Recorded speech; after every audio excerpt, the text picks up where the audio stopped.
Shalom, shalom, selamat pagi, salam bertemu kembali di saat teduh berkemenangan pada pagi hari ini. Mari kita bersyukur kepada Tuhan karena Tuhan itu baik, Allah itu baik bagi saudara dan saya. Anugerahnya, kasih-Nya yang telah menyelamatkan kita. Mari kita awali hari ini dengan berdoa, membaca dan merenungkan kebenaran firman Tuhan. Kita berdoa. Tuhan Yesus, kami bersyukur dan berterima kasih untuk kasih karunia Tuhan yang luar biasa dalam hidup kami. Kalau sampai hari ini kami ada, itu semua semata-mata karena kasih anugerah Tuhan. Karena itu kami bersyukur, kami berterima kasih kepadamu ya Tuhan. Dan hari ini sebelum kami memulai aktivitas kami datang menyerahkan hidup kami kepadamu, dan kami mau membaca dan merenungkan kebenaran firman-Mu waktu yang singkat. Biarlah ini berguna, bermanfaat untuk menguatkan iman kami. Urapi hamba-Mu dan urapi setiap kami, sehingga kebenaran firman-Mu dapat memberkati kami hari ini. Terima kasih Tuhan, dalam nama Tuhan Yesus kami berdoa. Amin. Mari kita baca firman Tuhan untuk kita sepanjang hari ini dalam Ibrani 11 ayat 27. Ibrani 11 ayat 27 berkata demikian: karena iman, maka ia telah meninggalkan Mesir dengan tidak takut akan murka raja. Ia bertahan sama seperti ia melihat apa yang tidak kelihatan. Karena iman, maka ia telah meninggalkan Mesir dengan tidak takut akan murka raja. Ia bertahan sama seperti ia melihat apa yang tidak kelihatan. Judul renungan kita hari ini adalah karena iman. Nah, karena iman dikatakan di sini, maka ia telah meninggalkan Mesir. Yuk, siapa kira-kira yang meninggalkan Mesir? Bapak Ibu tahu nggak? Ya pasti tahu ya. Nah, saya ketika baca ini berpikir siapa yang di Mesir ya. Ternyata saudaraku ini berbicara tentang Musa. Nah, kita tahu Musa ketika dia lahir itu pada zaman Firaun membunuh bayi-bayi 2 tahun ke bawah. Dan salah satu yang selamat adalah Musa, diselamatkan oleh putri Firaun sendiri. Ceritanya kita sudah tahu ya. Saya tidak sempat untuk menjelaskan kembali. Tapi akhirnya Musa diselamatkan oleh putri Firaun dengan cara apa? Mengambilnya dan membawanya ke rumahnya atau ke istana ya. Jadi Musa dipelihara oleh Firaun. Dalam hal ini putri Firaun dari kecil sampai besar.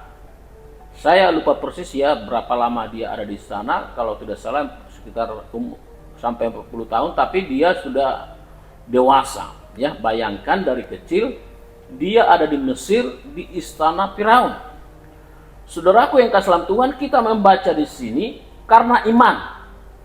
Jadi karena iman Musa, ia telah meninggalkan Mesir dengan tidak takut akan murka raja. Kita tahu Musa, dia meninggalkan, dia keluar dari istana, padahal istana itu bisa kita tahu ya. Kita bayangkan namanya istana ya, pasti enak lah di sana ya kan. Nah, segala sesuatu tersedia. Ya mungkin diperlakukan dia sebagai anak tuan gitu kan, tuan muda, ya kan. Nah, tetapi saudaraku kasih dalam Tuhan, Musa kalau kita baca di ayat lain, dia bisa dikatakan tidak memerlukan hal itu setelah dia melihat ada saudaranya yang berantam, dipukuli dan dia membelanya, dan dia tidak tahu bahwa hal itu akan membawa perkara dalam hidupnya. Tapi itulah ceritanya. Akhirnya seperti yang kita tahu, Musa keluar dari istana dan meninggalkan Mesir. Dia tidak takut akan murka raja, yaitu Firaun.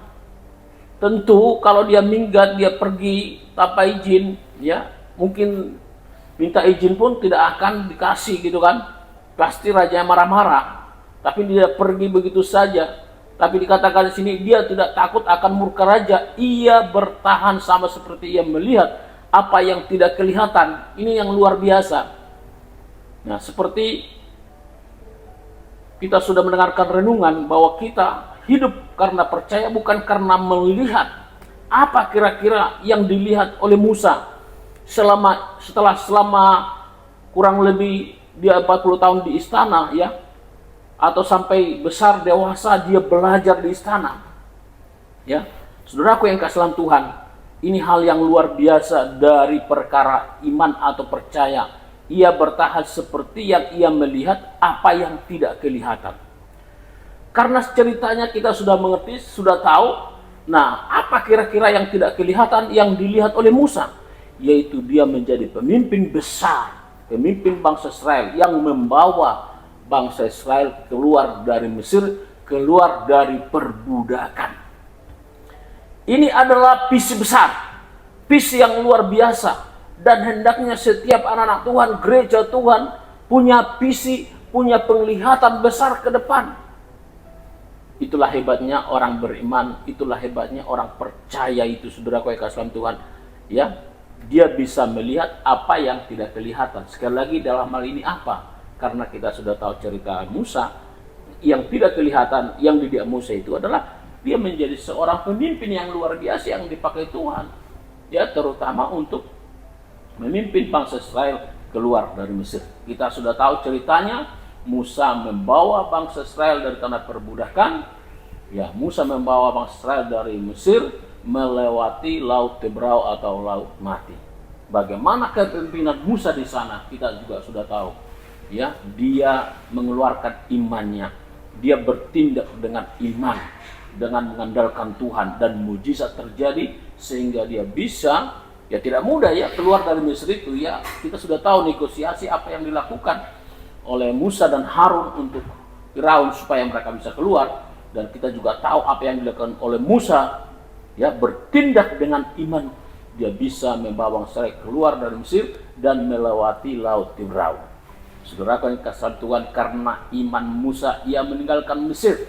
Mesir yang membuat dia menjadi orang besar, yang mungkin di situ dia tidak melihat, ya, selama di situ diperlakukan sebagai tuan muda, mungkin belum terlihat, tetapi setelah ada kejadian masalah, dia bisa melihat apa yang tidak kelihatan. Saudaraku yang kasih dalam Tuhan, bisakah kita ini, terutama anak-anak muda nih ya, yang hidupnya, perjalanan hidupnya masih jauh, masih panjang, ayo miliki iman seperti Musa yang bisa melihat apa yang tidak kelihatan. Saya pernah bicara kepada anak muda, lihat sekarang dirimu. Kamu menjadi seorang presiden direktur dengan ruangan yang cukup besar, meja yang luks gitu ya, dan udara yang segar, harum, wah luar biasa.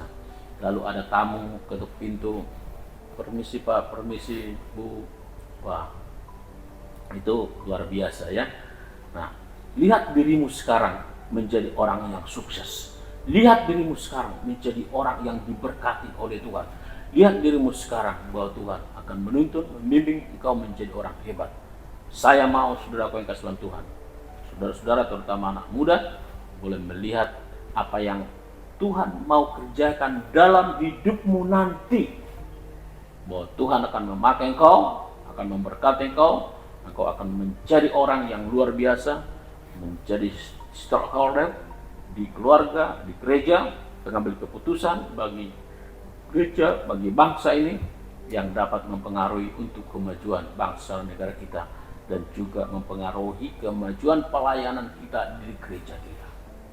Kiranya kebenaran firman Tuhan ini memberkati setiap kita, biarlah kita dapat melihat dengan iman apa yang tidak kelihatan seperti Musa. Amin untuk firman Tuhan. Kita berdoa.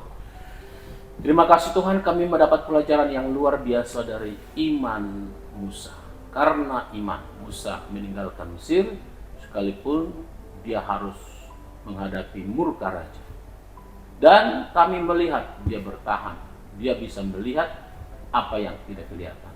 Karena sudah ada tercatat dalam kitab, kami tahu ceritanya, akhirnya Musa menjadi seorang pemimpin yang luar biasa.